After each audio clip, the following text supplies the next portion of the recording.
Bismillahirrahmanirrahim. Assalamualaikum warahmatullahi wabarakatuh.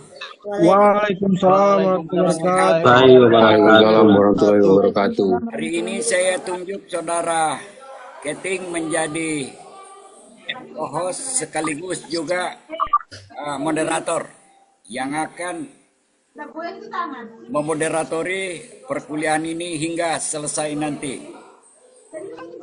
Ada 2 sesi. Sesi pertama 15 menit, silakan kelompok ini membacakan PPT-nya. Kemudian menit ke-16, sesi kedua kita akan mendengarkan diskusi. Tulis pertanyaannya di kolom chat begitu juga nanti kelompok yang lain akan menjawab. Dan juga ketik namanya baru menjawab siapa, kemudian jawabannya apa. Paham? Paham, Pak. Oke, Pak. Oke. Waktu dan tempat saya silakan kepada Saudari Nurfikawati. Assalamualaikum warahmatullahi wabarakatuh. Waalaikumsalam warahmatullahi wabarakatuh. Selamat siang semua teman-teman yang terhormat Bapak Pengampu mata kuliah hari ini, Prof. Dr. Dadi Takdir Syaifuddin, SMS. Puji dan syukur marilah kita panjatkan atas kehadiran Tuhan Yang Maha Esa, karena atas rahmatnya kita dapat berkumpul untuk mengikuti kegiatan diskusi dengan topik sistem kontrol manajemen perusahaan. Saya atas nama Nurfikawati selaku moderator yang akan memandu jalannya diskusi hari ini. Harapannya kegiatan hari ini bisa menjadi wadah bagi kita semua untuk saling bertukar pikiran dan menambah wawasan. Dan tentunya mendapatkan kesimpulan yang bermanfaat untuk mengefisienkan waktu. Mungkin kita langsung saja memulainya. Untuk kelompok yang membawakan materi tersebut saya persilakan untuk membacakan materinya. Assalamualaikum warahmatullahi wabarakatuh. Assalamualaikum warahmatullahi wabarakatuh. Waalaikumsalam warahmatullahi wabarakatuh. Saya akan membacakan pendahuluan dari bab 2 yang berjudul Sistem Kontrol Manajemen Perusahaan. Sistem kontrol manajemen perusahaan adalah mekanisme yang digunakan oleh perusahaan untuk memastikan bahwa aktivitas operasional dan strategis berjalan sesuai dengan tujuan yang telah ditetapkan. Sistem ini meliputi proses pencarian, perencanaan, pengukuran kinerja, evaluasi hasil, serta pengambilan tindakan korektif untuk menjaga agar perusahaan tetap pada jalur yang diinginkan. Tujuannya adalah meningkatkan efektivitas, efisiensi, dan pencapaian target bisnis secara keseluruhan. Jenis kontrol. Terus yang kedua ada pengertian dan tujuan pengendalian manajemen.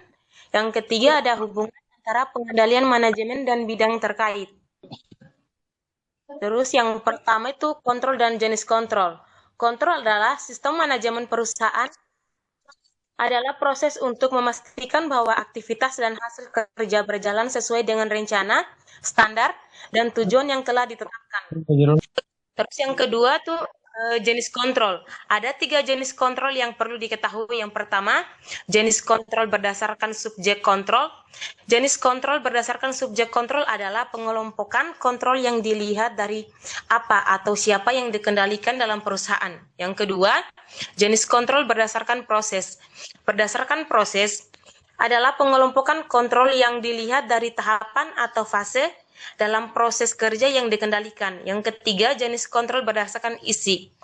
Isi berbeda. Jenis kontrol dengan isi berbeda merujuk pada berbagai macam kontrol yang fokus pada aspek atau bidang tertentu dalam perusahaan.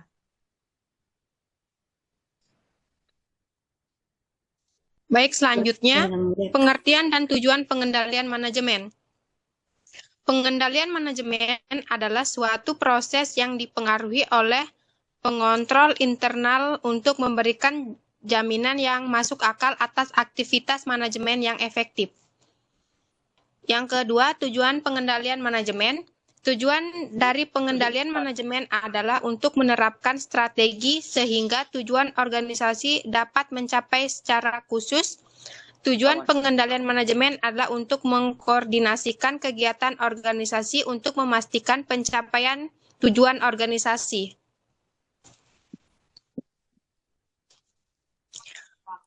Selanjutnya, hubungan antara pengendalian manajemen dan bidang terkait.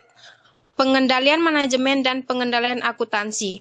Pengendalian akuntansi adalah serangkaian metode pengukuran dan prosedur pengendalian yang dirumuskan dan diterapkan oleh entitas untuk meningkatkan kualitas informasi akuntansi untuk melindungi keamanan dan integritas aset untuk memastikan keputusan terhadap hukum dan peraturan yang berlaku.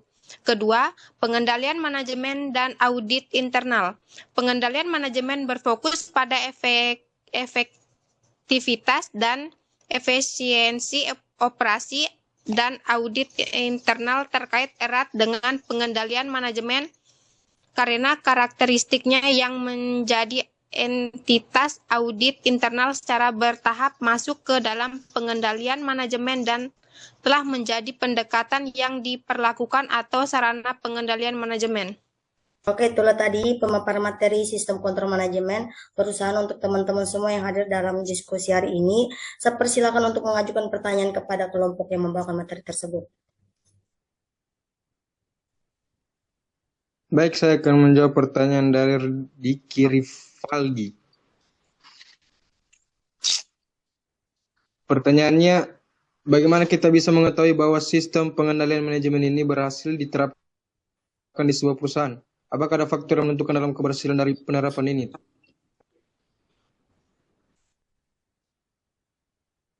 Jawabannya adalah di PT Garuda Indonesia Tbk. Penerapan sistem kontrol manajemen itu sebagai salah satu perusahaan BUMN terbesar menerapkan sistem kontrol manajemen untuk meningkatkan efektivitas pengambilan keputusan manajerial. Faktor-faktor keberhasilannya itu yang pertama budaya organisasi adaptif, mendorong keterlibatan ide akurasi kerja dan pengakuan terhadap prestasi karyawan. Yang kedua, gaya kepemimpinan transformasional, partisipatif, memfasilitasi pengambilan keputusan yang tepat waktu dengan melibatkan bawahan, memberikan motivasi, dan menunjukkan akuntabilitas. Yang ketiga itu sistem informasi akuntansi, manajemen terintegrasi digital, menyediakan informasi yang akurat, real-time, dan relevan mendukung keputusan strategis dan operasional. Menurut saya, itu saja yang bisa saya jelaskan dari pertanyaan Muhammad Diki Rivaldi. Baik, saya akan menjawab pertanyaan dari Saudara Mika Damayanti. Pertanyaannya itu, mengapa tindakan korektif penting dalam proses kontrol manajemen? Berikan contoh sederhana menurut kelompok kalian. Jawabannya itu yang pertama itu kayak memperbaiki penyimpanan. Jika hasil aktual tidak sesuai dengan rencana atau standar, tindakan korektif membantu mengidentifikasi penyebabnya dan melakukan perbaikan. Terus yang kedua itu ada menjamin tercapainya tujuan organisasi. Dengan melakukan korektif tepat waktu, manajer dapat memastikan bahwa kegiatan perusahaan tetap sejalan dengan rencana strategis. Terus yang ketiga itu ada meningkatkan efisiensi dan efektivitas. Koreksi terhadap kesalahan atau penyimpangan dapat mengurangi pemborosan sumber daya dan memperbaiki kinerja tim. Terus untuk contoh sederhana itu misalnya kayak kelompok kami itu memiliki usaha kecil menjual minuman dingin. Target penjualan minggu ini tuh adalah 100 botol, tetapi setelah dievaluasi penjualan aktual hanya 70 botol. Nah, setelah dicek ternyata promosi kurang gencar dan stok habis di tengah minggu. Nah, untuk tindakan korektifnya itu kayak kita menambah stok lebih banyak, memperluas promosi lewat media sosial, dan memberi diskon akhir pekan. Kayak untuk hasilnya itu supaya penjualan berikutnya meningkat sesuai target.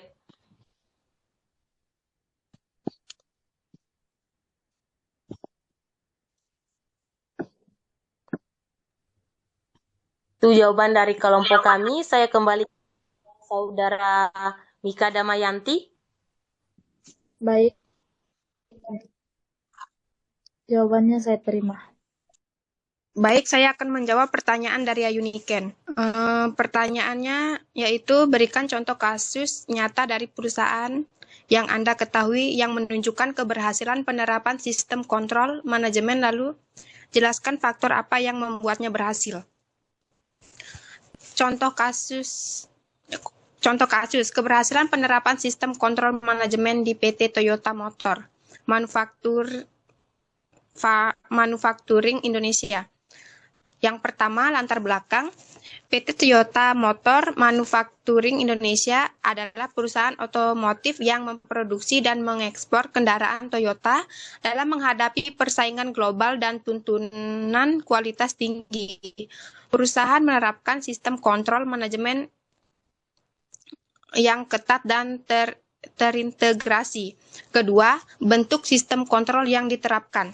Toyota menggunakan sistem Toyota sistem yang berfokus pada dua prinsip utama. Yang pertama, just in time. Produk dilakukan sesuai permintaan untuk menghindari pemborosan.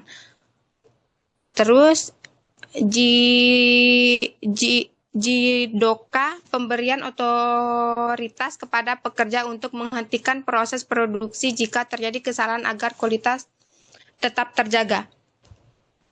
Sistem ini dikontrol melalui Key Performance Indicator KPI di setiap lini produksi. Audit internal rutin untuk mengevaluasi efisiensi dan kualitas. Sistem pelaporan harian yang membantu target hasil produksi dan masalah yang muncul. Yang ketiga, hasil keberhasilan. Efisiensi produksi meningkat hingga lebih dari 95% dengan tingkat cacat produk sangat rendah. Toyota Indonesia mampu menjadi pusat ekspor utama untuk kawasan Asia Tenggara. Faktor yang membuat berhasil, yang pertama, budaya organisasi yang kuat, Kaizen, seluruh karyawan berkomitmen pada perbaikan berkelanjutan. Yang kedua, keterlibatan semua pihak. Sistem kontrol tidak hanya dijalankan oleh manajemen, tetapi juga oleh pekerja di setiap level. Ketiga, monitoring yang konsisten selalu didasarkan pada hasil pengukuran yang objektif. Yang keempat, pelatihan dan komunikasi yang efektif. Karyawan dilatih memahami pentingnya kontrol dan tanggung jawab terhadap kualitas. Baik, saya kembalikan kepada penanya. Baik, terima kasih atas jawabannya. Saya terima. Baik, saya akan bertanya. Baik, saya akan menjawab pertanyaan Zainal.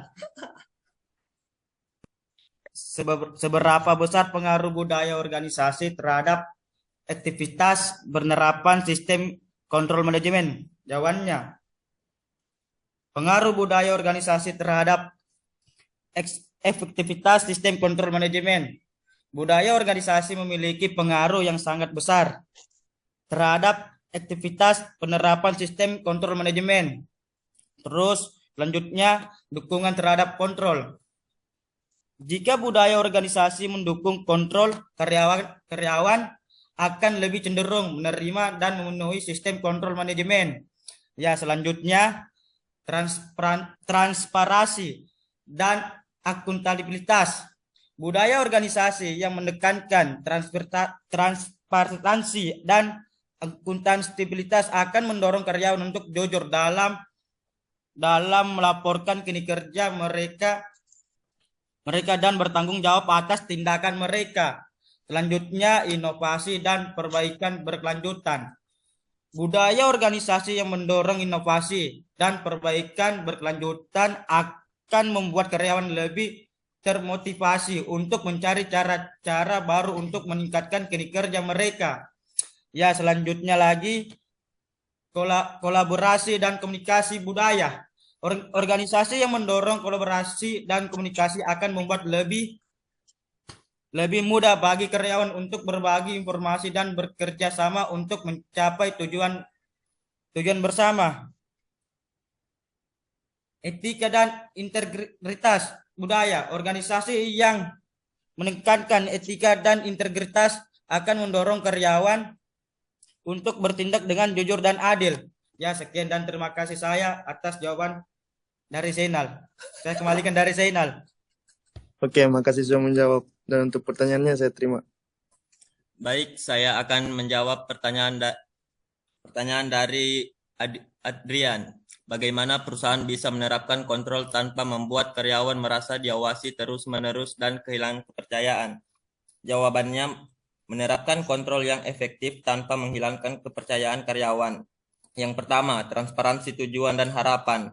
Pastikan karyawan memahami tujuan perusahaan dan bagaimana pekerjaan mereka berkontribusi pada pencapaian tersebut. Yang kedua, libatkan karyawan dalam proses. Dalam perencanaan sistem kontrol pendapat dan masukan mereka yang sangat berharga. Yang ketiga, fokus pada hasil, bukan proses. Berikan karyawan otonomi dalam menentukan bagaimana mereka mencapai tujuan. Yang keempat, berikan umpan balik yang konstruktif. Berikan umpan balik secara teratur, baik positif maupun negatif. Yang kelima, gunakan teknologi dengan bijak. Pilih teknologi yang mendukung pekerjaan karyawan, bukan hanya untuk memantau mereka. Yang keenam, bangun budaya kepercayaan. Ciptakan lingkungan di mana karyawan merasa nyaman untuk berbicara tentang masalah dan memberikan masukan. Yang ketujuh, evaluasi dan sesuaikan sistem kontrol. Tinjau sistem kontrol secara berkala untuk memastikan bahwa sistem tersebut masih relevan dan efektif. Yang kedelapan, berikan pengakuan dan penghargaan. Akui dan hargai kinerja karyawan yang baik. Berikan insentif yang sesuai untuk pencapaian tujuan tersebut. Berikut jawaban dari saya. Saya kembalikan kepada Adrian. Baik, jawabannya saya terima. Oke, itulah tadi hasil presentasi dari kelompok 2. Lebih dan kurangnya mohon dimaafkan. Saya tutup dengan ucapan wabillahi taufiq wal hidayah. Wassalamualaikum warahmatullahi wabarakatuh.